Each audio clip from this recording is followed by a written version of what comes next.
Hello ಪ್ರಿಯರೇ, ನೀವೆಲ್ಲ ಚೆನ್ನಾಗಿದ್ದೀರಾ ಅಂದ್ಕೊಂಡಿದ್ದೀನಿ. ನಾನು ಎಲ್ಲ ಚೆನ್ನಾಗಿದ್ದೀನಿ. ಇವತ್ತು ಒಂದು ಸ್ವೀಟ್ ರೆಸಿಪಿಯೊಂದಿಗೆ ಬಂದಿದ್ದೇನೆ. ಗೋಧಿ ರವೆನ ಹಿಟ್ಟು ಬೆಲ್ಲದಲ್ಲಿ ಮಾಡೋ ಥರ ಸ್ವೀಟ್, ಶುಗರ್ ಹಾಕ್ದಿರ ನಿಮಗೆ ಸ್ವೀಟ್ ಕ್ರೇವಿಂಗ್ಸ್ ಇದ್ದರೆ 15 ನಿಮಿಷದಲ್ಲಿ ಇದು ಮಾಡ್ಕೊಬೋದು. ಮೊದಲು ಗೋಧಿ ರವೆನ ಹುರಿದಿಟ್ಕೊಳ್ಳೋದು.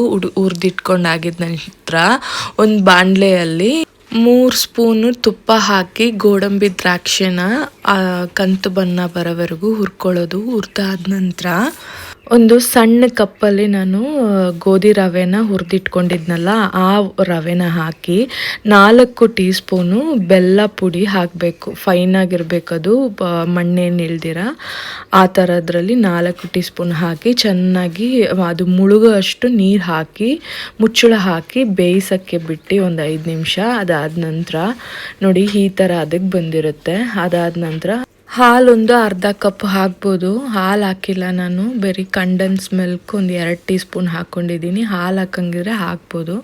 ನಾನು ಹಾಲು ತೊಗೊಂಡಿಲ್ಲ, ಅದಕ್ಕೆ ಇದು ಹಾಕ್ಕೊಂಡಿದ್ದೀನಿ ಅಷ್ಟೇ. ಬರೀ 15 ನಿಮಿಷಕ್ಕೆ ಸ್ವೀಟಷ್ಟು ಹೆಲ್ತಿಯಾಗಿ ನೀವು ಒಂದು ಸ್ವೀಟ್ ರೆಸಿಪಿನ ಮಾಡ್ಕೊಬೋದು. ನಿಮ್ಗೆ ಇಷ್ಟ ಆದರೆ ಖಂಡಿತ ಟ್ರೈ ಮಾಡಿ. Thank you so much. Bye.